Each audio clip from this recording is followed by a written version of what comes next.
Rama Hare Hare.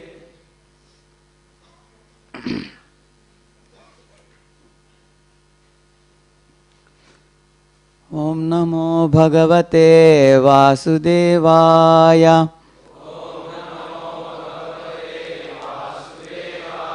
Om Namo Bhagavate Vasudevaya. Om Namo Bhagavate Vasudevaya.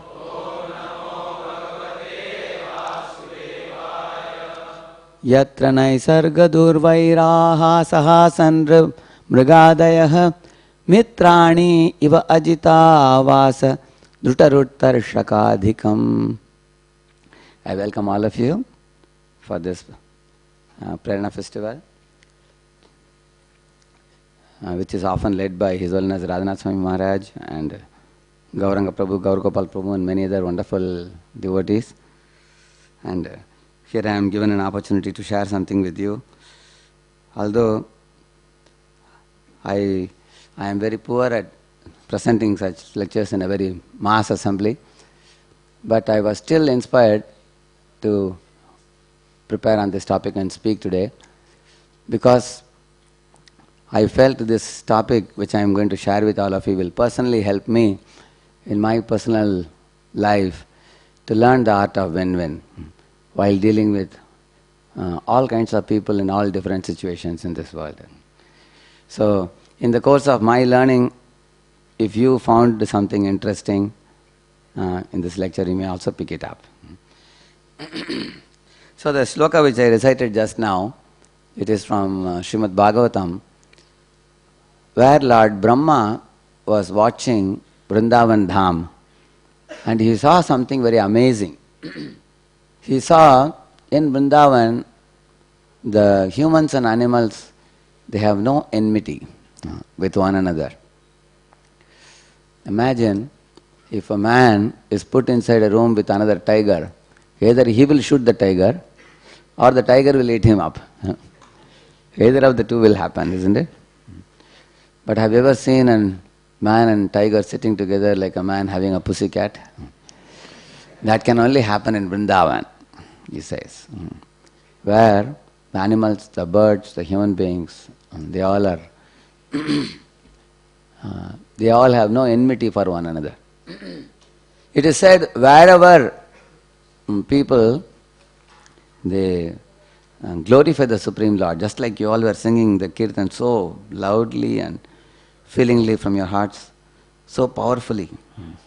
It could be heard at the end of the road, so nicely. So if anywhere such kirtan of the Lord is done, there is no enmity there, it is said. Like you see, Lord Shiva has a big family. He has a bull carrier, but his wife has a tiger carrier. Isn't it? But the bull and tiger don't fight with one another. And his two sons, Kartikeya and Ganesha, also have peacock and mouse as their carriers. And generally peacocks eat mouses, but they don't have enmity. In the same manner, Lord Shiva has a snake around his neck. And the snake and peacocks are also enemies. But in his family, nobody is having enmity. None of the Vahanas seem to be having any fight. Why? Because Lord Shiva is dancing in ecstatic love. You have seen him as Nataraj, isn't it? So he is so ecstatically situated, all the Vahanas are keeping their lower nature down. Because they are also delighting in the higher self, higher nature. So, where there is higher nature predominating in anyone's heart, so we have an angel inside us and we have an animal inside us. So when higher nature takes over, then the angel comes out. And when lower nature comes up, then the animal comes out, barbaric animal. So, why I told you about this angel and animal now?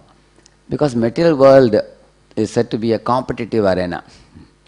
Whereas the spiritual world, Prabhupada writes in the second shloka, Bhagavatam, first canto, 1.1.2, that the spiritual world is a place which is free from such competitive mentality. There everyone complements one another in serving the Supreme Lord. Like in Vrindavan, when the sun becomes very hot one day, why should sun become hot in Vrindavan? Vrindavan is supposed to be a very soothing and cooling and very sweet place. But the sun becomes hot so that everybody will get a lot of seva opportunity.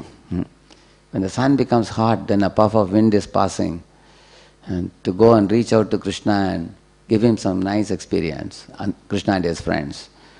But then when the wind is going, Yamuna, seeing him, is asking, "Oh, my dear wind, are you going to Krishna?" He says, "Yes, please take some water particles from me." She is giving. Then he goes across a garden, and the flowers are asking him, "Oh, my dear wind, are you going to Krishna?" He says, "Yes, take some pollen from our flowers. Let Krishna experience the fragrant pollen from our flowers. Otherwise, what is the use of our life?"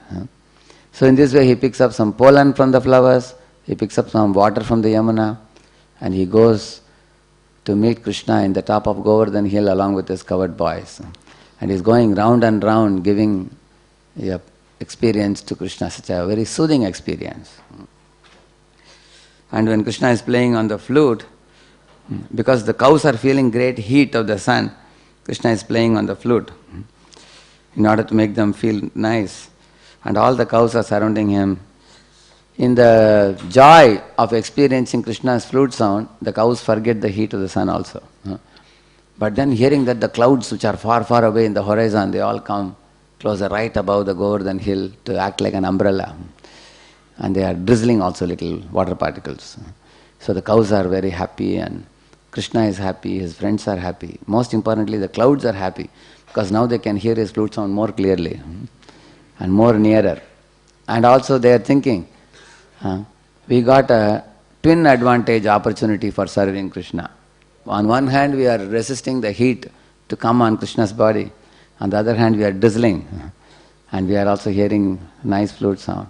So in this way, in Vrindavan Dham, everybody compliments one another in coming together and offering their best in Krishna's service. Nobody feels any inferiority complex there or insecurity. Because Prabhupada says in one lecture, the service rendered by Radharani and service rendered by a calf, Krishna takes it equally, he says. Just like the service rendered by a squirrel or Hanuman is often said to be similar. So, in this way, just like these 5 fingers, you see, they all are used for unique purposes. This you use for showing finger point on someone. This you use for challenge, isn't it? And you all know this finger is used for putting a ring. So every finger has a purpose. So, although some finger may be small, it may be helpful when you feel itching in the ears. Very tiny. So every finger has some purpose, you see. Similarly, every soul, every living being in spiritual world has a purpose, and they are very happy offering some service from their part, you see. And they are very happily situated. They don't feel any insecurity or inferiority complex. They don't have to compete with anybody. They don't have to prove that I am better than you.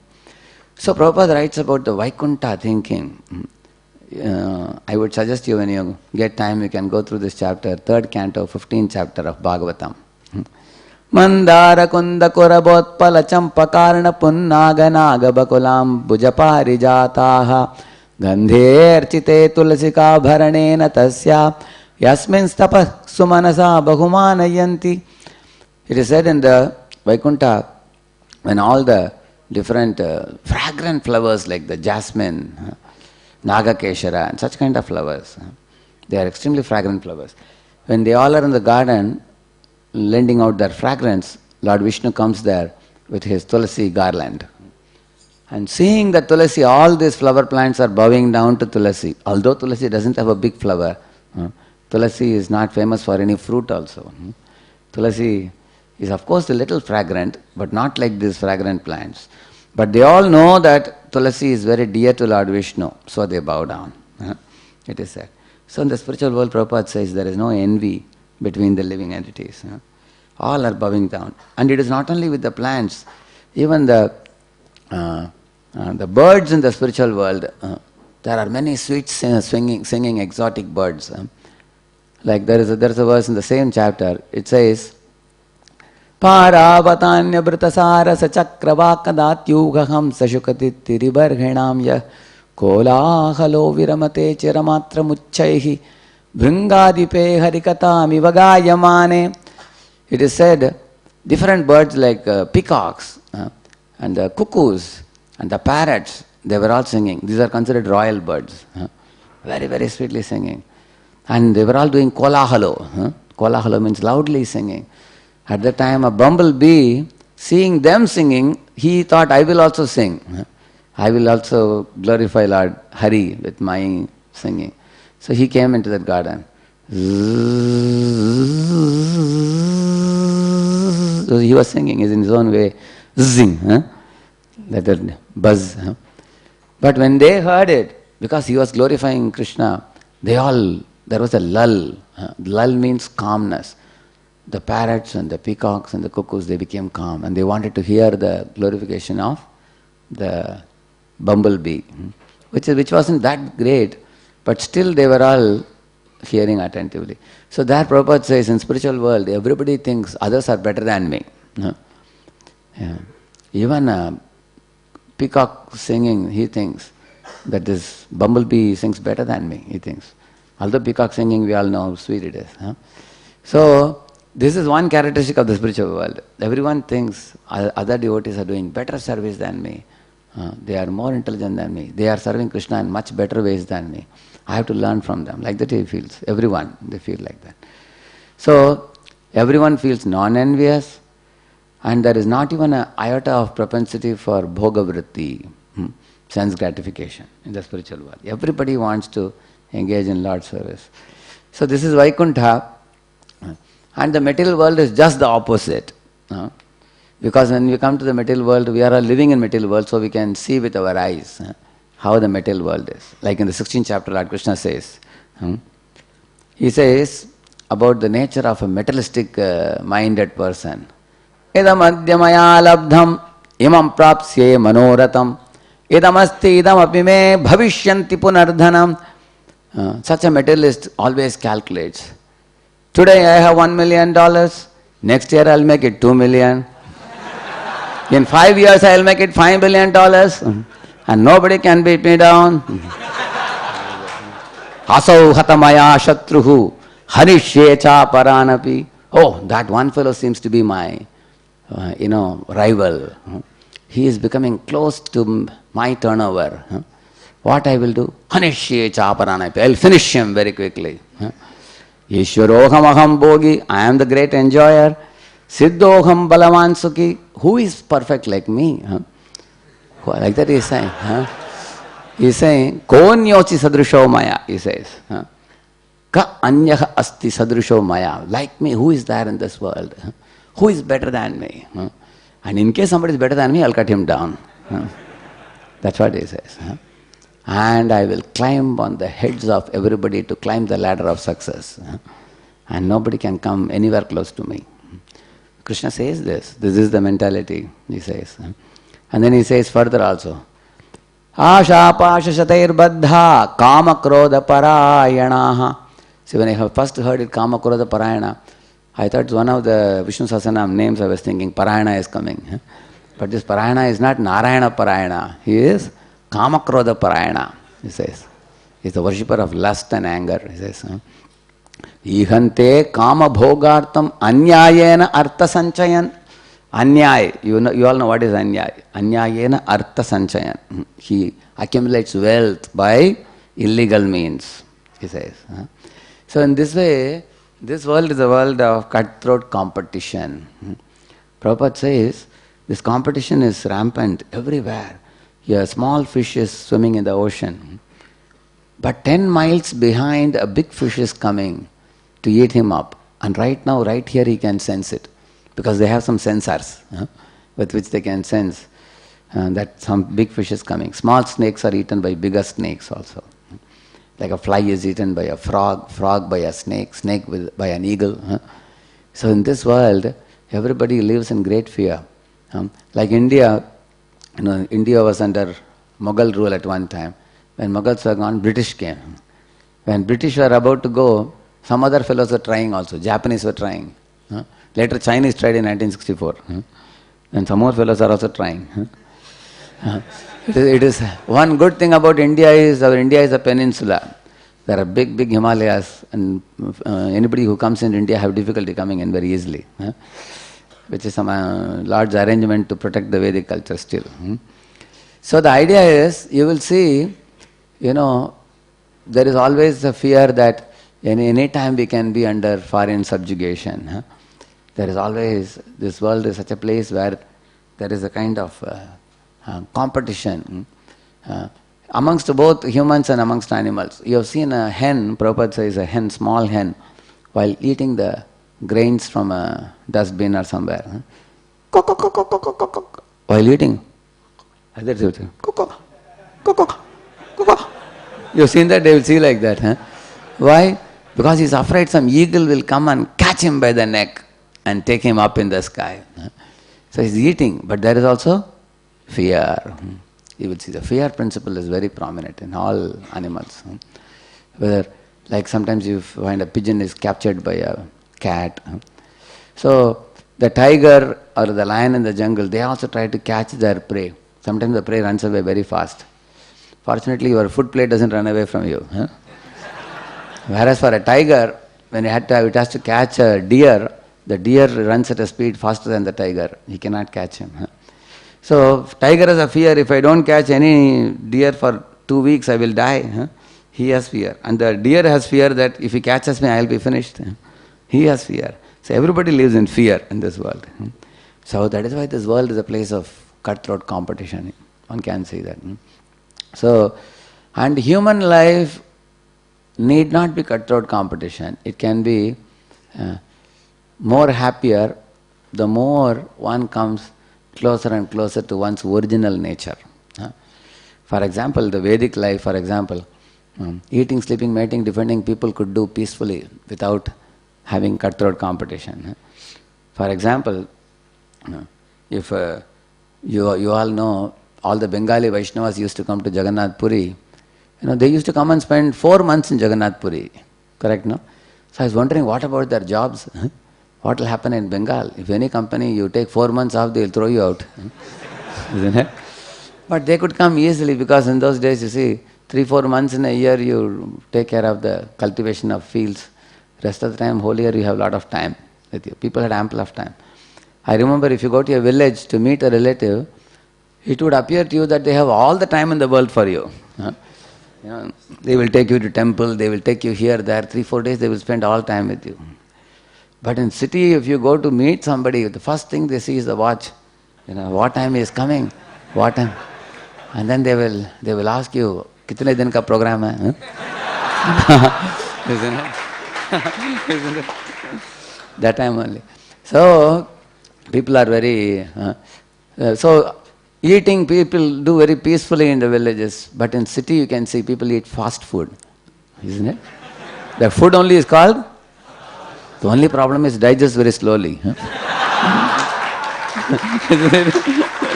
So, that is our eating. And our sleeping, can we sleep peacefully? The company gives you a free mobile so they can wake you up at night. Isn't it? Yeah. And mating, like for example in Vedic life, the moment you marry a woman and you keep a kumkum on her forehead, then everybody else will look at her like a mother. Even if she is very beautiful, people know that if she is wearing kumkum, she is to be respected as a mother, Mataji. But when money becomes the goal of life, who cares for husband-wife relationship? People, for better money and better prospects and better career, people hop and jump from one partner to another. And that is why you find there is a fear.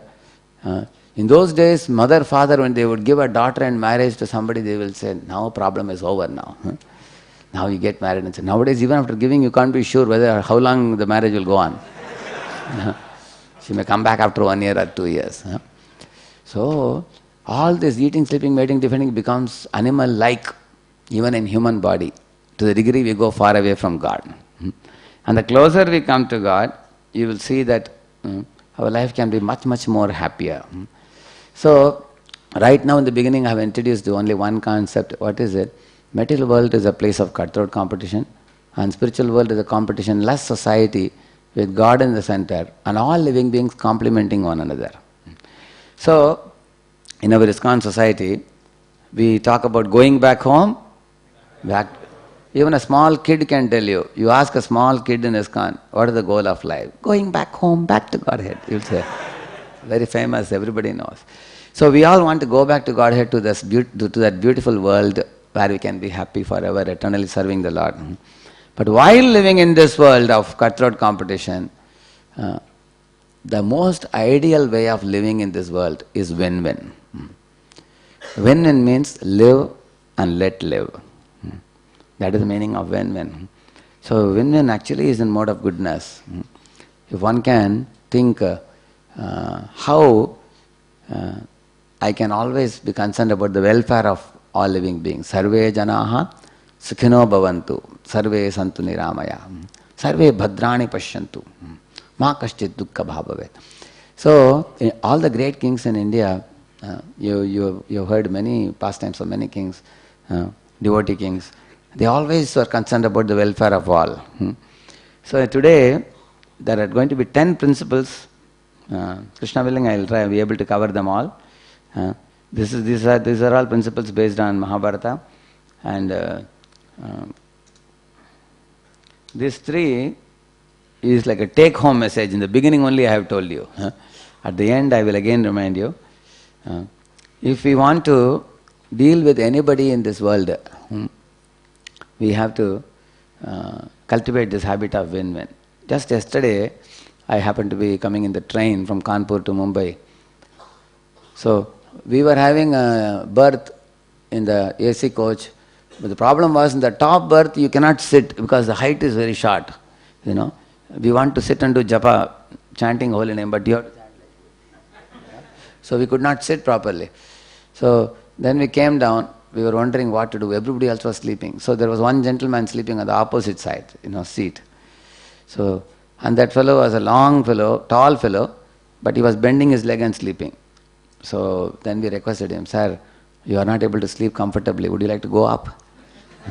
He said, why not? Thank you for giving your seat. So he he went to sleep up and he could stretch his leg freely on this side. And we sat on the other side, we could chant nicely. It's win-win, isn't it? So he was happy, we were happy. So, but if you have to ask a person to wake up from his sleep and go up, you can only do, provided, you are thinking of the middle one, you see, mutual benefit. Heart that constantly seeks mutual benefit and satisfaction in all human interactions. So we tell him, sir, if you sleep there, you can be more comfortable if you go there. And he is happy to go. And then you got your comfort, he got his comfort. We could chant peacefully and sit and chant very nicely. So we should think of mutual benefit, your benefit and my benefit, both benefit. Another thing, cooperative arena, we should see it as a cooperative arena. Don't see life as a competitive arena. Like imagine, I am not able to sit comfortably in the top berth. I come down and I shake him up and say, sir, it is so much paining, my neck is paining in the top. Would you like to go up? So he will yell at you, why did you wake me up? Isn't it? So we have to see cooperative arena. Actually, the word which is used here, abundance and scarcity, if one sees that this world is a place where God has created enough for everybody's happiness. Like Gandhi made one very meaningful statement. He said there is enough in this world for every man's need, but not for one man's greed, he said. And that one man is Hiranyakashipu. Because that one man was not happy. Although he had the whole world was with him. He was a king. But when a 5-year-old boy refused to chant Om Hiranyakashipuve Namaha, that made him frustrated. So Gandhi said there is not enough for one man's greed. But so this world is actually a cooperative arena, not a competitive arena. Which means I have enough for me, you have enough for you, we all have enough for ourselves. God has given enough. Not that if you get, then I cannot get. Not that if I get, then you cannot get. It's not like that. So for that one requires very udara, the broad-minded approach. Please repeat this verse after me. Ayam nija paroveti gananam laguchetasam udara charitanam tu vasudha eva kutumbakam. See, I am nija, this is mine, paroveti, that is yours. Making this categorization is laguchetasam. These people are mean-minded people, he is telling. Udara charitana, one who has a broad heart, big mind, he doesn't categorize like that. He says, Vasudha eva kutumbakam. The whole bhumi is our home, and we all are brothers and sisters in this family. We are like one kutumba, one family, he says. So that is actually called abundance mentality. And you will see in this Mahabharata pastime, it will become more clear as we proceed. So, and the other one is about commitment, which means to make promises and keep promise. See, honesty means to say what you will do. Integrity means to do what you have said. So which is more difficult? Integrity is more difficult. Both are difficult, but out of the two, integrity is more difficult. Honesty means to say what you will do. So, to make a promise and then to keep the promise. That is actually called commitment. Like sometimes in India, once an American lady had come to one of the IT companies in Pune. She was telling, these Indian people, I have one problem with them, she said. They are very humble and polite, but they don't keep the promise. She said that once she asked on a Thursday, when will you complete the job? Wednesday she asked her, can you finish it by Friday? He said, why not, madam? We'll finish it. Because the American calls come in the evening in IT companies, They said, yes, madam.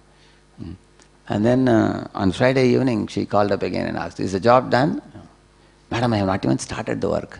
He said, you haven't started? But why you said you can complete it? How can I say no, madam? She said, these fellows are politely non-committed. So then your yeses have no meaning at all. If you say yes and you don't do the work. So this is problem with many people. They don't take responsibility for the words given. So there's commitment. So like see Lord Ramachandra, he told his father, I will go to forest for 14 years. Correct? So he went to the forest. There, after Dasharath died, 3 widows along with Vasishta Muni went to the forest to invite Ram back to come. Bharat went along with Sumantra, minister, Guha, and all the Ayodhyavasis. They all went and called Ram back. It's not that Ram said, and they all said, see, father told you to go to forest, you have gone for some time, but now you come back and rule, we all are calling you back. Ram could have easily said, after all, what to do? Father has passed away, there is no one to rule, and आप लोग ऐसे तो बुला ही रहे हैं मुझे. Anyway, Kaikeyi herself is saying, come back, all 3 mothers have come. So I am ready to come back. Did he come back? No. He gave a vachan to his father and he kept it for the 14 years, you will see. So, whatever word we have given, to keep it and not go back. Like 2 businessmen came together. They were having a land which was worth about 50 lakhs. And now they were wanting to sell it, and another man came and gave them 20 lakhs advance. And he said, 30 lakhs I will give in 3 months, he said. And then property will be mine. They agreed. But in those 3 months, the property rates shot up. And it went to 2 crores. 50 lakh property became 2 crores. Then in the next, after the 3 months, not after the 3 months, within the next 2 months, the fellow came and said, now I will give you 30 lakhs. Take 30 plus 20, 50, give me the property. Do you think they would want to give? No, the property has become 2 crores now. They told him, we will give you a 20 lakh back, plus 10 more lakh freely we will give you. And that fellow knew why they are saying what they are saying. He said, I don't want money. You fixed it for 50 lakh, you have to give it at 50 lakh. So they were saying, no, nothing doing, now the rates have shot up. So people don't keep their word. This is the reason why there are problems in this world. People don't keep their word. So commitment means keeping the word. Like for example, Duryodhana promised the Pandavas, you finish your 12 years term and you have to be in Ajñātavas 1 year. If you are caught during Ajñātavas, again 12 more years you have to go to forest. Correct? So did the Pandavas complete 12 years? Finished. And in Ajñātavasa period, they were in Virat Desh, isn't it? And Duryodhana could not detect. He searched all over the world. He couldn't find where they are because they were all hidden nicely in different types of veshbhush, Bhima was in the kitchen, and Draupadi was a Sairindri, like a servant maid. Nobody could detect. But when the 1 year Ajñātavasa period was about to end, the Virat Raja's son, Uttar, he wanted to go for a battle because Kauravas somehow had some suspicion. Maybe Pandavas are hiding in Virat Desh. Somebody told them. So by the time these Kauravas arrived there, that son of Virat was going for the battle, he became very afraid. He had taken Arjuna as a charioteer. But then seeing all the Kauravas, he became afraid. He wanted to take a U-turn and run back.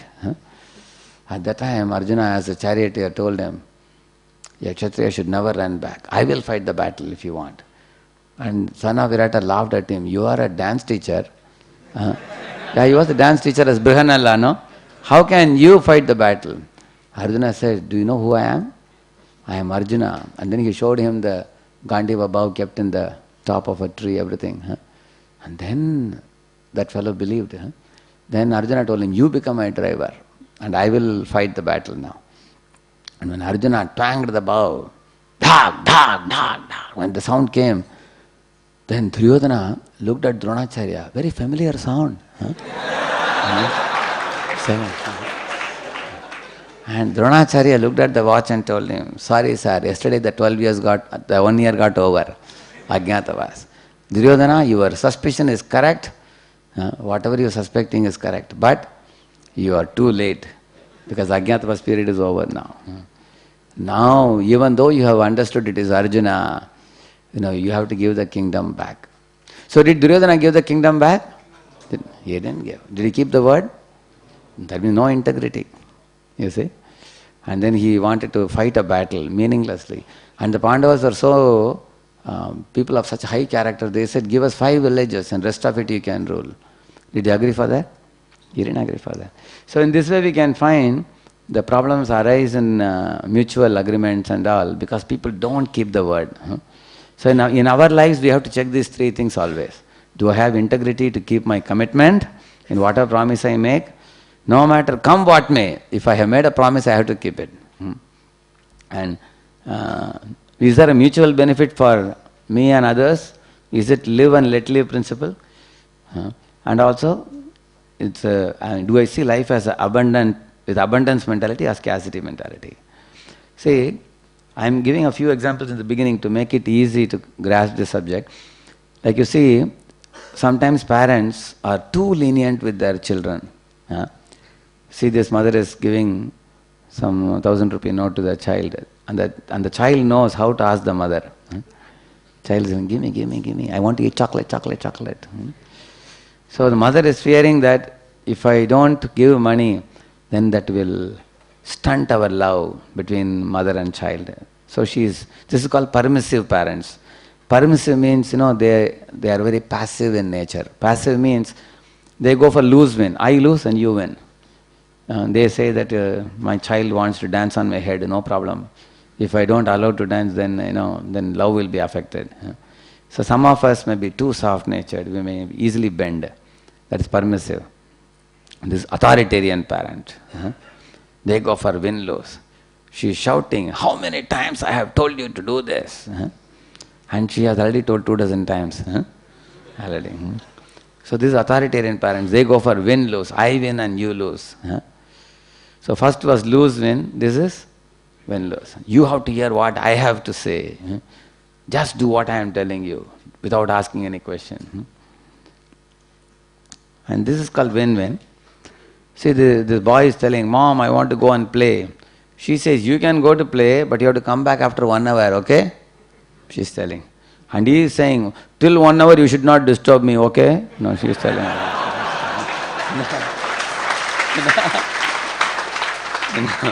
So this is called win-win, we call it. It's called assertive. So all of you, for a moment you ask yourself, are you aggressive, are you passive, or assertive? Aggressive means you take upper hand and you dominate.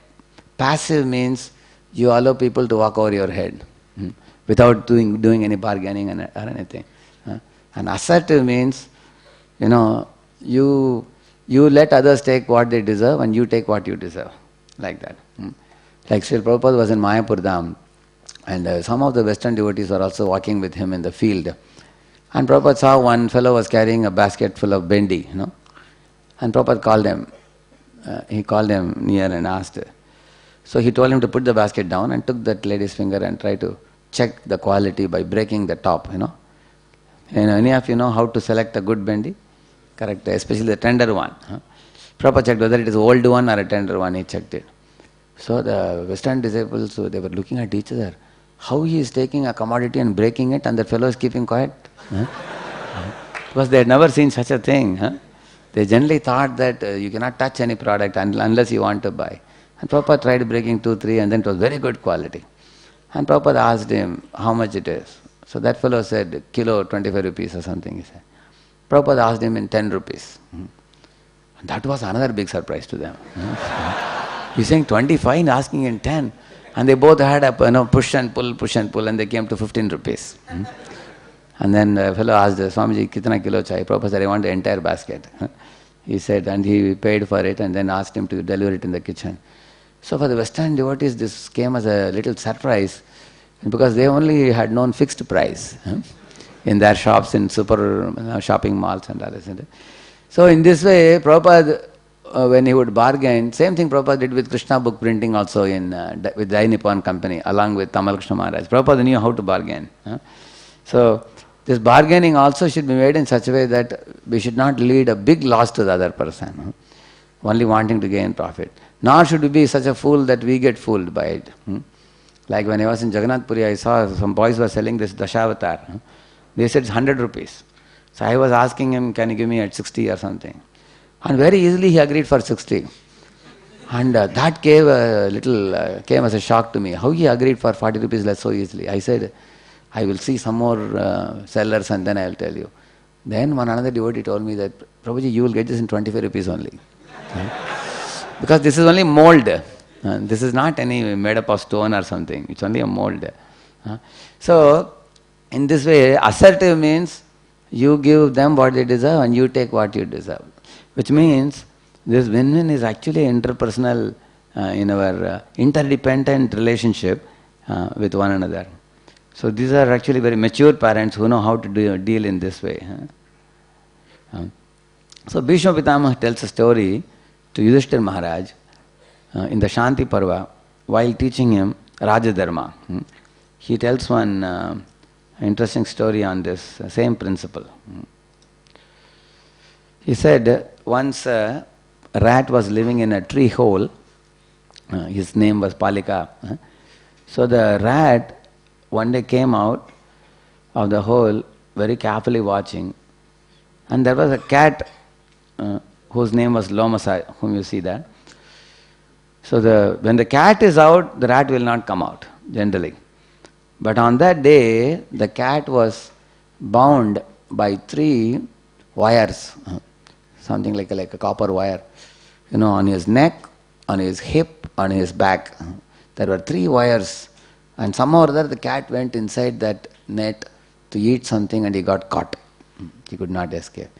So seeing this, the rat was very happy that the cat is stuck in the net, he can't escape. So let me go out and play. So he went to play out.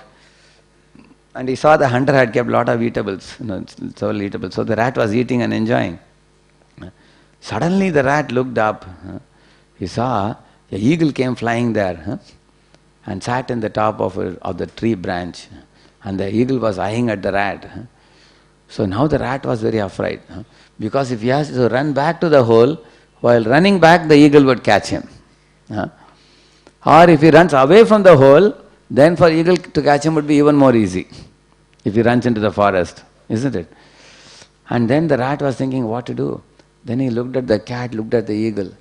Then the rat immediately thought I should do something to save my life because the eagle is going to capture me now, next moment. There are only a few seconds left. Immediately the rat had a dialogue with the cat. So the rat ran close to the cat and told him, he said, my dear Lomasa, although you are fond of eating me, At this particular moment, I have a request for you. Please do not eat me. If you save my life, I will save your life. You see, I have the ability to cut these steel wires in which you are caught now. And if these wires are not cut, the hunter will come and capture you and take you away. And he will finish you. So if you want your life to be saved, then you should save my life. First of all, are you ready for this deal? He asked. And the cat immediately agreed. He said, how wonderful person you are. I thought I have no way to escape my life. You are so kind that you have agreed. And then the cat said, in this world, if somebody comes to help you without you having done anything for them, they are considered more noble souls than if somebody did something for you and then you reciprocated back. Because cat said, you are a better soul than me. Why? Because you have come up with this offer that, I hide you and then later on, after you cut, I will save you now and then I can do some service to you back and return. So the cat said, you are even more noble, because that idea never came to my mind, the cat said. And the cat said, okay, come immediately, hide below me, he said. And the rat went below the cat. Now the eagle was watching. And eagle understood that now this fellow has gone under the cat and now I won't be able to catch him. He waited for half an hour and then the eagle flew away. So after the eagle went away, now the rat came out from the cat's body. And then the cat said, quickly, cut my wires and save me from my danger. And the rat was cutting the wires slowly. And the cat said, hey, why are you doing like this? If you don't keep your word, you will go to hell. And all Yamadutas will punish you. Because you have to keep your promise. I kept my promise and you should keep yours. And the rat said, when did I say I will not keep my promise? I am keeping my promise. Only thing is, I have cut the first wire and the third wire. And the middle wire, I will cut at an appropriate time, he said. And the cat was doing like this. He was trying to, because the middle wire was like this, no? He was trying to come. Because both wires were away, only the middle one was there. So why are you not cutting this middle one? Free me immediately, because hunter will kill me otherwise. And the rat said, hunter cannot kill you. Because when the hunter comes very close to the next tree, at that time I will cut this wire. And the cat said, why you have made this new policy? Yes. And the rat said, and the rat, what he said? He said, my dear cat, cats generally are very fond of rats. I am your prey. If I cut the wire now, you will eat me up now. Cat said, no, I won't eat you. No, you say that. But after cutting the wire, what you will do, God knows. So he said, but when the hunter comes very close, if I cut the wire, at that time, your life is of great interest to you. You will climb up the top of the tree. And I will run into my hole. That will be win-win for both of us. And that's what precisely the rat did. When the hunter came to the 10th tree, 9th tree, 8th tree with a pack of dogs, the cat started shivering. He started giving lot of bad names to the rat. Because the rat's idea was, if he somehow cuts me, I will pick him up in my mouth and I will climb up the tree. That's what he was thinking. But rat said, you say whatever you want. I will keep my word. And then when he came to the first tree, at that time, the rat cut the wire and cat jumped out to the top of the tree. And then the rat went into the hole. The next day, after everything subsided, again the cat came down from the tree. And then meow meow he called for the rat. And the rat came not outside but little close to the entrance and said, Lomasa, what is your business here now? He asked him. Lomasa said, oh, I have come to again thank you for the wonderful service you did to me yesterday. And the cat said, I thought I can make friends with you, Again, we both can be good friends. And rat said, what kind of friendship are you talking about? He said, our friendship was only a self-serving, time-bound friendship. Because you were interested in your life, I was interested in mine, and we made a tie. And the business deal is over now, And now you go your way and I will go my way. And the cat said, no, don't talk like this. I feel so much great love for you. Huh? And you don't understand. Huh? How can I kill anyone who has saved my life? I am also a very noble person, all that cat said. And the rat was thinking, how to drive this fellow away? And then the rat told him, see, my dear cat, we can again make friendship next time when the hunter comes here, he said. As soon as he heard the word hunter, the cat ran away very fast. So Bhishma Pitama told this story to Yudhishthira Maharaj, and he said these important principles. He said both the rat and cat went for a win-win. Imagine in this scene, when the eagle came, if the rat was afraid of the cat, thinking that maybe he will eat me up, and he didn't go under the body of the cat, what is it? That means rat also will be eaten by the eagle, and cat will be captured by the hunter. So it's called lose-lose. Both of them lose, isn't it? And in case the rat went under the body of the cat, and later after the eagle went away, he cut all the 3 wires, and cat ate the rat. So then what? It's lose-win. You understand? Now if the rat went under the body of the cat and saved his life, and then, so I was asking this question to a group of children. I asked them that, okay, after the rat comes out, what you should do? Should he cut the 3 wires or not?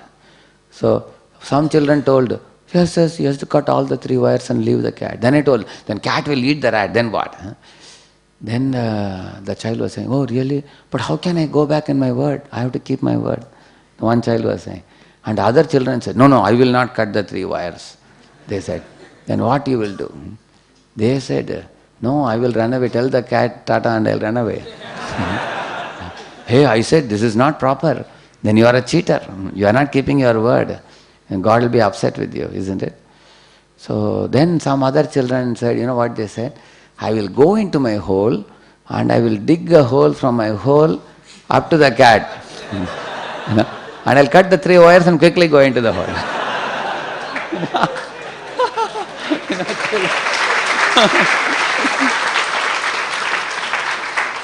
Anyway, I was very happy that the children were very thoughtful, you see. So in our life also we come across all types of people. Here if you see the Kauravas and Pandavas, they had their generals, great generals. Now these 10 principles what you are going to talk now, we will see, they make it very clear what kind of, see the motivation for war. The Kauravas, what Duryodhana said, without war, will grant not a needle prick of earth. That's what he said. Whereas Yudhishthira Maharaj was fed up with the war. He said, we fight over a kingdom as dogs over a piece of meat. He said, are we dogs or animals that we fight for a kingdom? He was unhappy. But he did fight only for Krishna's pleasure, Pandavas. You see, Duryodhana did not keep his promise. By fair or foul means he wanted to get the kingdom. Whereas the Pandavas, Draupadi was insulted, they were driven to the jungle for 12 years. And even after that they were ready to settle with 5 villages. And in this way we can clearly see that Duryodhana was totally unreasonable. So his motivation for war was to wipe out the Pandavas from the planet. You see? So, this is the first lesson we learned. All of you repeat. Jayastu Pandu Putranam Yesham Pakshe Janardana. Make sure in your life you do the right thing at the right time under right guidance. So, they did the right thing, which was actually war. Because war was necessary to uphold dharma at that time.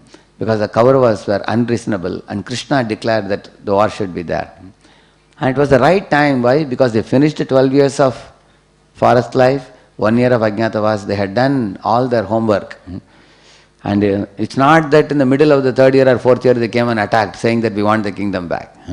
Although Draupadi and Bhima were many times telling Yudhishthira Maharaj, Yudhishthira Maharaj kept his vow. So do the right thing at the right time and the right guidance. Like Arjuna is being guided by Krishna, who is the father of dharma. In this way they were perfect. You see, these Devatas and Asuras doing the Samudra Manthan in the milk ocean, in that pastime also you find the Devatas were guided by Vishnu.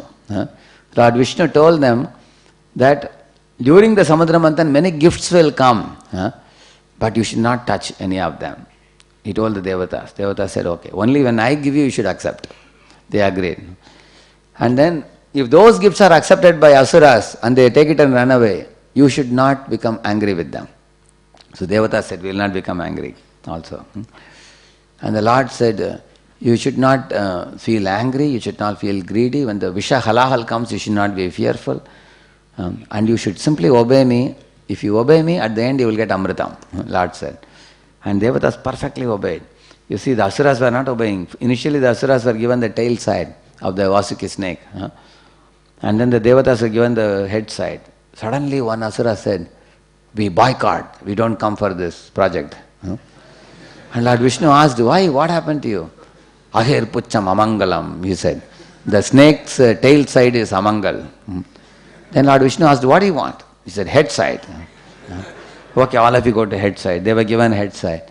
Then our Lord asked the Devatas, what about you? Can you catch the tail side? Devatas said, my dear Lord, whatever you say we will do. If you tell us to be on tail side, we will be on tail side. If you tell us to go away, we will go away. We are simply your servants. And now they caught the tail side. And when they were moving the mountain like this, the head side of Vasuki started emanating poison and smoke and fire like that.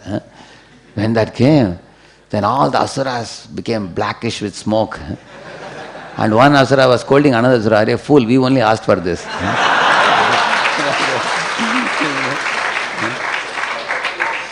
So in this way, when the Asuras did not obey Lord Vishnu, they suffered in various ways. As you all know, towards the end, when Lord Dhanvantari brought that, Amrit Kalash, the Asuras snatched it from his hands and they ran away. When Asuras were running away, other Asuras ran behind them. But then some Asuras were like very mighty fellows, strong fellows, well-built fellows. So they are like the capitalist Asuras. And the other there were thin Asuras were there. They were like communist Asuras. So the communist Asuras were sitting in one corner and they were telling the other capitalist Asuras, "Arey sabko band kar khana chahiye. Aap hi log, you guys are taking and going." But the mighty Asuras said, "No, might is right." But both these Asuras, mighty ones and the weakling ones, they never talked about to whom does this Amrit belong to.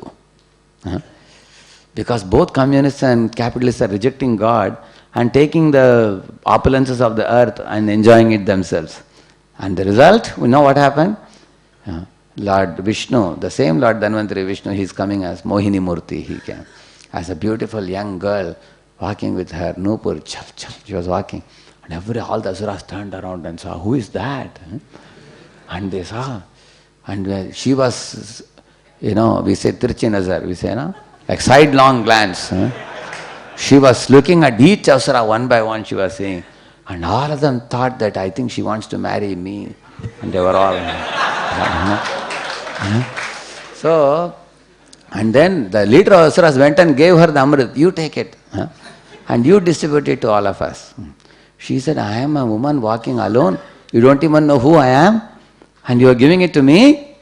And I will do whatever I want. Is it all right? They said, do whatever you want, no problem. So,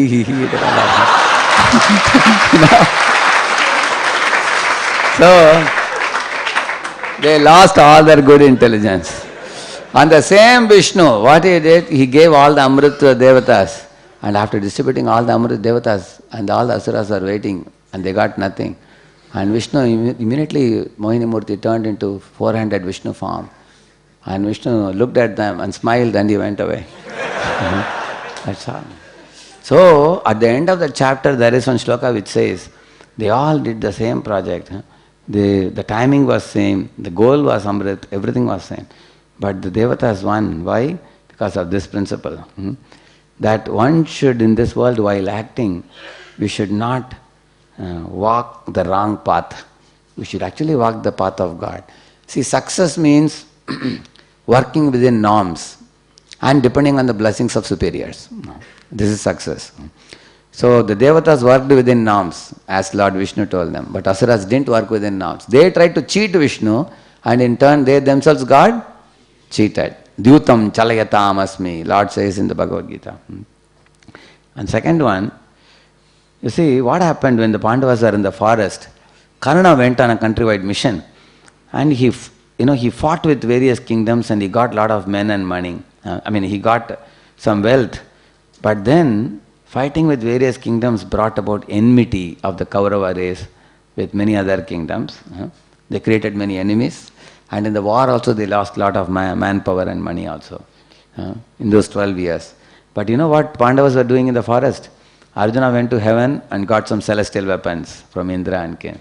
And Bhima once went in the Himalayan range when Draupadi asked for a 1,000-petaled golden lotus, For that he was going up in Himalayas.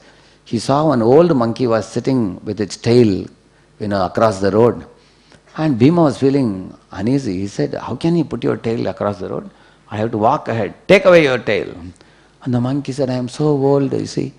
I don't think I can take my tail away. You take it and throw it on the side and you go ahead, the monkey said. And then Bhima tried to pick up the tail. The tail was as heavy as a stone. It was very difficult. He couldn't even move it also. Then he looked at the monkey and said, tell me who you are. You are not an ordinary monkey. And the monkey smiled at him and embraced him and said, I am your brother, Hanuman. He said, so Hanuman is Vayuputra and also Bhima is Vayuputra. They both are brothers. And then they both had a good laughter, how Hanuman tricked him like this. And then Hanuman said to Bhima that I will occupy your flag in the Kurukshetra battle. And when you fight the battle, I will give out a war cry and defeat the spirit of the enemies. So in this way, Bhima got Hanuman's support and enhanced strength. And also Yudhishthira Maharaj, you know what he did? He also acquired various teachings from rishis and munis in the forest. And from Chitrasena, Gandharva, he learnt dice game again. In case again he is called for a game in future, he can very easily win. Now Yudhishthira Maharaj became a great champion now. Practicing. In this way, they all were focusing on how to improve that area of weakness. So this is the one, turn your weaknesses into your strength, which the Pandavas followed. In fact, they were not making enemies, rather they were strengthening themselves. And also, Kauravas, you see, they had a centralized power system and they had very few allies. Like when Gandhari became married to Dhritarashtra, they got one Gandhara race man who is a Shakuni, brother of Gandhari. And then they got Sindhu, Cambodia and all this. But you see the Pandavas, what all kingdoms, Panchala Desh, when they married Draupadi. And Krishna's sister, Subhadra, was married to Arjuna. So Dwarka support they got. Sahadeva, who is Jarasandha's son, this is Sahadeva and Vijaya married Magadha they got. Chedi they got, Nakula married Karanmay. So which means all the Pandavas married different kingdom people. And they got all these allies. They even got Rakshasas when Bhima married Hidim, Hidim in the jungle, Nagas through Ulupi's marriage. So in this way they got several allies, which means they made powerful allies. That means making friendships with many, how it will come to help you cannot say. Like you all know, once a lion in the forest was sleeping and a mouse disturbed him. And the lion became angry and he got up, he took his paw and about to hit the mouse. And the mouse requested him, Sir, please don't kill me. I promise you, I will be of help to you in future. So later on, when once the lion got caught in a net, that time the rat cut the net and helped him. So we study this type of stories in the LKG, UKG we study. But they have a very deep meaning also. In general, we should not make enmity with anyone in this world. It is there is another story. See, in Hitopadesh and S of Fables, Prabhupada would quote these stories. Once an elephant was walking on a road and some ants were crossing. Thousands of ants were crossing. They were all going in a row very nicely. And the elephant could have crossed over them and gone. But you know what the elephant did? He looked at the ants and laughed at them. Look at you, how small you are. And look at me, how great I am. He pounded on them. And the ants cried out. And the leader of the ants immediately announced curfew to all the ants. All of you ran into holes. They all ran away. And the leader told the elephant, wait and watch what we will do. And the elephant said, you guys, you will do something to me. Huh? What can you do, you tiny ones? Huh? He laughed and went away. But one day when the elephant was sleeping, the leader ant entered into his ears and then went, and they started biting. Huh? So when he bit inside the ear, suddenly the elephant got up, waving his ears, started making sound very loudly. Huh? And then got up and ran very swiftly. All the people reported to the king. King told the mouth, kill this elephant. He has gone berserk, he said. So just one small ant could cause the death of the big elephant, you see. So the lesson we learn is, make allies, don't make enemies. See, Kauravas had only one head at a time. That is why Karna said, as long as Bhishma is heading, I will not come to the battle. Correct, no? Karna said. Whereas in Pandavas, you know what they did? They divided the army and they made all of them commanders. Virat was Matsya Desh commander, Panchala Desh commander, Magadha Desh commander. They had many commanders. And then they made Drishtadyumna commander-in-chief. Arjuna was supreme commander, guided by Krishna. So in this way, the Pandavas distributed the leadership instead of keeping it with only one person. Whereas in Kaurava race, you know what they would do? As long as Bhishma is there, he would lead. When Bhishma is gone, put Karna. They were changing like that. So share your responsibilities. So that is the lesson. See, in Kauravas, Bhishma and Karna always used to have quarrelsome talk. Bhishma and Shakuni also had problem. Shalya, Bhishma. See, it's like bees and mosquitoes put in the same jar, they said. They used, many of them, you all know Karna and Shakuni had a quarrel in the battle. Verbal.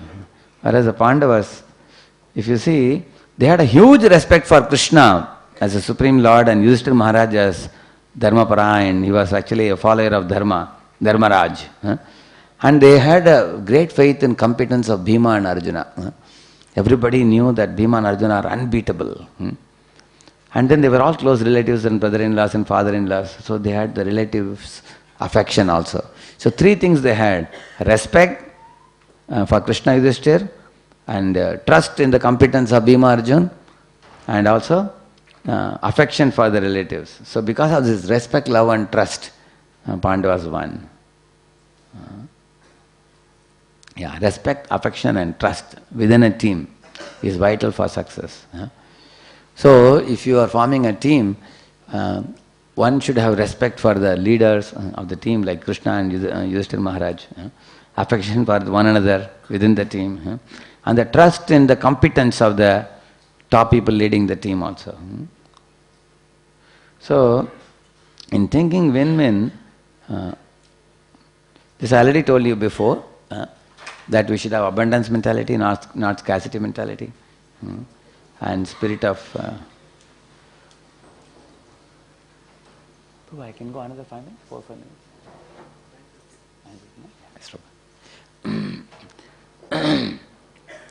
So these things which I told you before, and these are the three qualities. I already told you, keeping commitments is integrity, and maturity means courage versus considerate. That means we should be courageous to express our feelings and convictions to others, but we should be considerate enough to listen to others also. What is others' opinion? And that is actually called maturity. It's a balance between the two, boldness and sensitivity. And the abundance mentality is non-envy. So these three, if one has, then one is considered to be a man of high character, a person of high character. Now, see this chart. Some people are very bold in expressing themselves, but they don't listen to anyone. So that leads to lose-lose. But if somebody is extremely courageous, they go for win-lose. Similarly, if somebody is too considerate, they go for lose-win. But for win-win, both have to be high. We should be, not only we should be empathic in listening to others, but we should be able to present our feelings and convictions to others. Then it is win-win. Like you see here, in the Kaurava side, none of the 4 generals wanted the battle at all. Why? Bhishma had a soft corner for the Pandavas. Drona said, I will only capture Pandavas, I can't kill them, he said. And Shalya You all know Shalya's story, right? Shalya was coming from South India, Madras towards Kurukshetra. At that time, in one place, he was very thirsty, hungry, his horses were also tired. Suddenly, he found some pleasure bungalows where they gave him nice food to eat, beverages to drink, and horses were taken care. He went and slept in nice soft beds and everything. When he got up next day morning, Shalya said, "What a wonderful reception." And then he said, "How can I not give my life and soul, life and body to those who have taken such good care of me?" As soon as he said this, immediately Duryodhana jumped from behind and said, "My dear uncle, all these facilities are provided to you by me," he said. So Duryodhana was very good in PR. Very smart, cunning PR. So he had such a good public relation. So he told Shalya that, "My dear uncle, just now you gave a word that you were very satisfied and you wanted to serve that person and it's me, so you should come to my side." But Shalya said, "But I am coming to join Pandava's side." Duryodhana said, "Nothing doing, you have to join my side." So forcibly his uncle was taken on his side. So Shalya said, "Oh, you have done this to me. Now at the momentous hour I will turn back." So that is why Shalya purposefully quarreled with Karna. And he quitted the battle. You see? In this way, Pandavas had a soft corner in the minds of many of the Kaurava leaders. And Karna said, "I will only kill Arjuna, no one else." Everybody had their individual motives in Kaurava's side. But here, if you see Pandavas, they had a common goal. If you see, everybody had a target. Drishtadyumna will finish Drona, Shikhandi will finish Bhishma, Satyaki will finish, like that they had. Arjuna will finish Karna, and Bhima will finish Duryodhana. Everybody were given an individual target to finish. But then their individual target was aligned with the team's goal ultimately. So this is the point. Individual target should become one with the team's goal. Then everybody can win. See? This already I told you, commitment. You see, Bhishma gave away his secrets to the Pandavas and he told them how to kill him. Drona told, when Drona's son Ashwatthama died, then Drona gave up the battle. He didn't fight. And Karna several times ran away from the battle also, and he gave his kavacha and kundala and all in charity. He gave. So they didn't keep commitment to their army, you see. And Shalya kept on insulting Karna while in the battle. So they both had a tussle. So it was not a good, there was no commitment.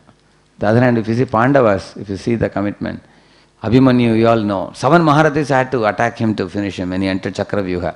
And he took a big part of the army with him. When he, Gadadgaja finished half the Kaurava army, even while dying. And Yudhishthira Maharaj, he fought with Karna and he bleeded profusely. Still he fought the battle to set an example. And Krishna promised, "I won't lift the weapon," but he lifted twice. You know that? Once he lifted the wheel. You know this one. You know, when he saw that Bhishma is showering profuse arrows. In this way, in the Pandava side, you find the commitment degree was very high. They kept their word. See, this is a very interesting statement. The best man for a job is not one with best capability, but one with best commitment. Somebody may have capability but not motivation. But somebody is committed. The committed person is less strong is even better. You're saying. And then they had right managers. Krishna, the greatest crisis manager world has ever seen. Yeah, isn't it? And on the very first day of the battle, Yudhishthira Maharaj went and met all the Kuru elders and sought their blessings. And Arjuna also sent 2 arrows which went and kissed the ground, 2 arrows in front of Dronacharya and in front of Bhishma. And Duryodhana was watching, what is this? Their very first arrows are coming and, piercing the ground. Dronacharya said, you see, they are offering obeisances to Dronacharya and Bhishma. In this way, commence always with blessings from superiors. You all know Hanuman, when he climbed up the Mahendra Parvat to cross over and go to Lanka, he folded his palms and he prayed to Surya Dev because he is his spiritual master, Guru. He prayed to Vayu, who is his own father. He prayed to Lord Ram, who is his object of love and worshipable supreme. In this way, he sought blessings of everybody. Then he said, Jai Shri Ram, and he jumped. So, like that, See, Kauravas were always in ivory towers. Huh? Always they were in royal comfort, whereas Pandavas, they lived in poverty, they lived amongst rishis and learnt many good lessons. They lived amongst poor people in Kuru Panchala during their exile time. And they were in touch with poor brahmanas and people like even potters and sannyasis, and they were meeting people of different races like Rakshasas, Gandharvas, Apsaras, Nagas. They were in touch, which means they were actually in touch with ground reality, whereas the Kauravas were not. Actually, what is the second meaning? Accepting different ideologies means don't see only from one point of view. Learn to see from various points of view. Because if we are attached to only one point of view, we tend to become fanatical. But if you can see from different, for example, when there are even debates and arguments between people. In one ISKCON temple, one congregation devotee went and told the president of the temple that, I want to do a Rathayatra in 30 lakh rupees. And the president said, hey, why do you want to do such a big Rathayatra? You bring 30 lakh donation and I will give you 5 lakh out of that. And do a small Rathayatra and 5 lakhs. 25 lakhs temple can have because you have to run the temple.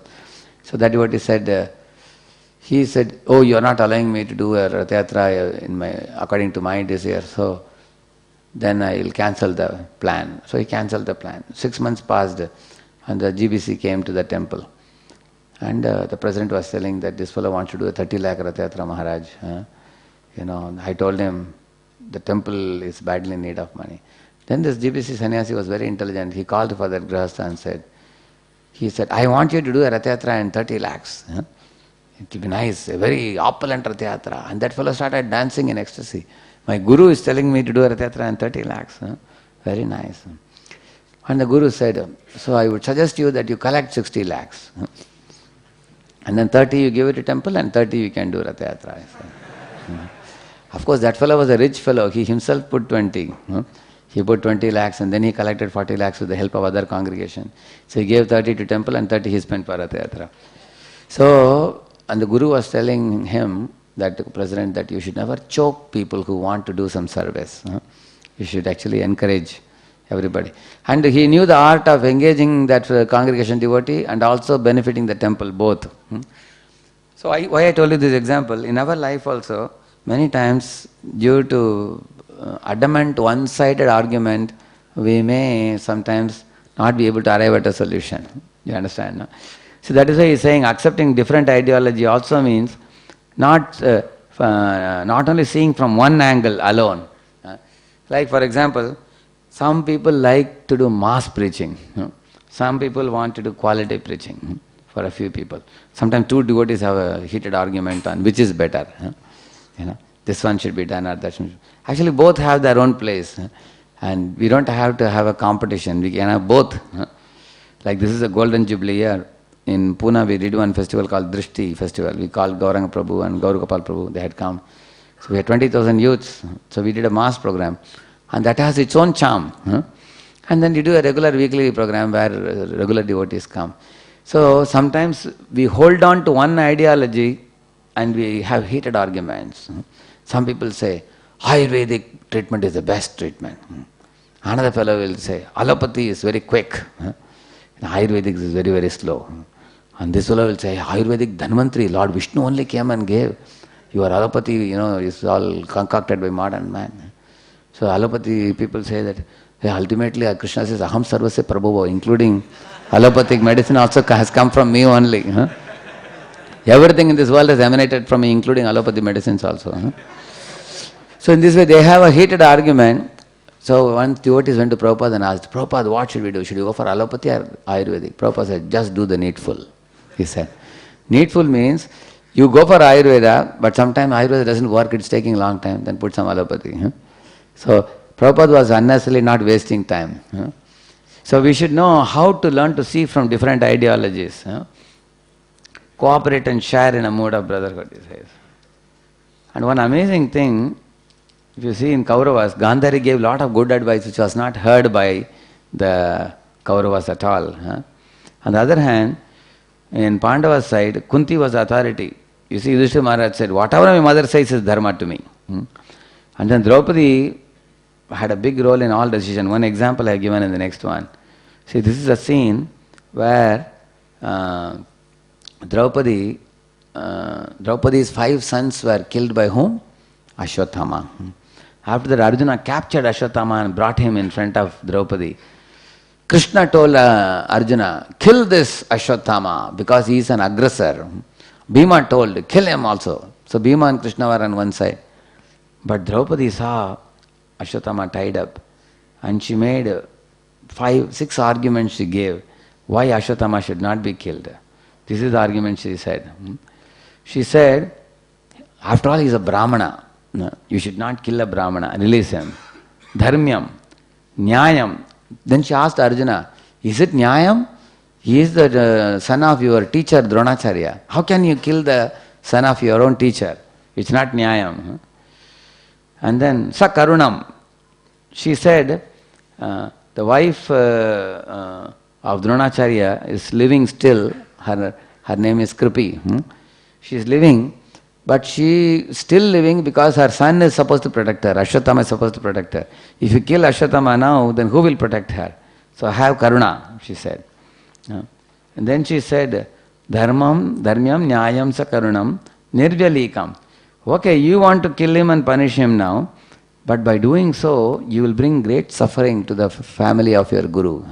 So while doing one dharma, don't break another dharma. That is Nirvyalikam, she said. And then Samam, she said, already I am crying that I have lost my 5 children. Why do you want another woman to cry that she has lost her son Ashwatthama? Only a woman can understand the heart of another woman, she said. So don't kill him.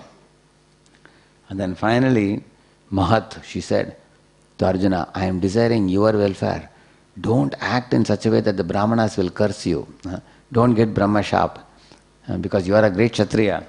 Don't commit a blunder in your life, she told him.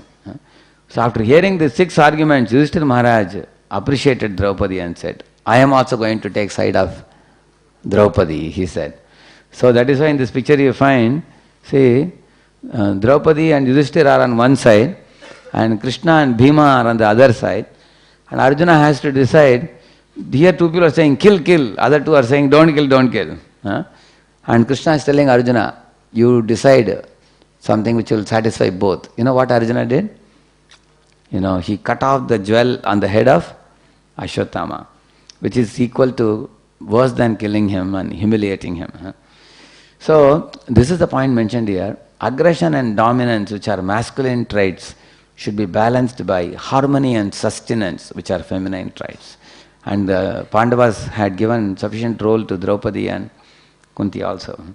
In this way, I hurriedly finished this pastime, but this pastime very clearly says, even Lord Krishna being God does not serve a decision. He allows the devotees to think and express their opinions before he serves the decision. So this is the recap. It's almost time, only 1 minute left. Only one question I will take, 2 minutes left. Anybody? One question? Yes? ठीक है, बोलिए, हिंदी में बोलिए. हाँ.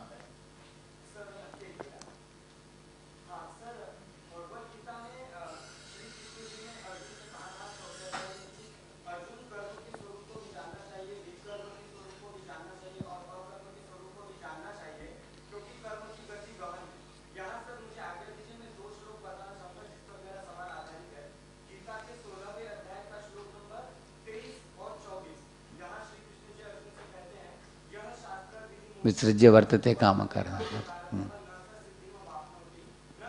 पराम गते कार्य अकार्य व्यवस्थित हो. हारहसी. तो इस श्लोक, इन दोनों श्लोकों का तात्पर्य ये है कि जिस कर्म को शास्त्रीय विधि से निर्धारित किया गया है वो कर्म है, और जो शास्त्रीय विधि से विसंगत है अथवा अयुक्ति संगत है उसे अकर्म कहते हैं. फिर प्रश्न रहा कि विकर्म क्या है. हाँ, राइट. एक्चुअली विकर्म का मतलब है धर्म को तोड़ना, उसको विकर्म बोला गया है. भगवद गीता में अकर्म शब्द को भगवान दो मतलब से यूज करते हैं. एक शब्द है अकर्म का मतलब क्या है? जो व्यक्ति लापरवाही होकर काम नहीं करता उसको अकर्म बोला गया है. और दूसरा अकर्म भगवान इस्तेमाल करते हैं जो दिव्य कर्म है, उसको भी अकर्म बोलते हैं, क्योंकि दिव्य कर्म का गुण ऐसा है कि वो हमें बंधन में नहीं डालता, वो हमें मुक्त कराकर वैकुंठ भेजता है, इसलिए उसको भी अकर्म बोलते हैं. इस तरह भगवान अकर्म शब्द को दो अलग अलग मीनिंग से यूज करते हैं गीता में. ठीक है, ऑल राइट, थैंक यू. एक बार प्लीज वो विकर्म क्या कहा था आपने, कर्म को तोड़कर? विकर्म मीन्स नूनम प्रमत्त कुरुते विकर्म यदीन्द्रिय प्रीत आपृणोति. ये भागवत में आता है श्लोक. विकर्म का मतलब है मांस खाना, जुआ खेलना, अवैध स्त्री संग, नशा, ये सब विकर्म बोला जाता है. ठीक है ना? Hare Krishna, thank you. So this is the summary, the right thing at the right time.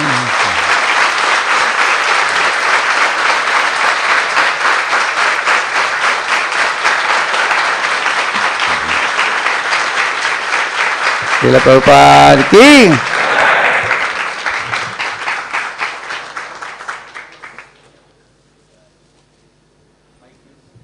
So I am very sorry I couldn't keep a track of time.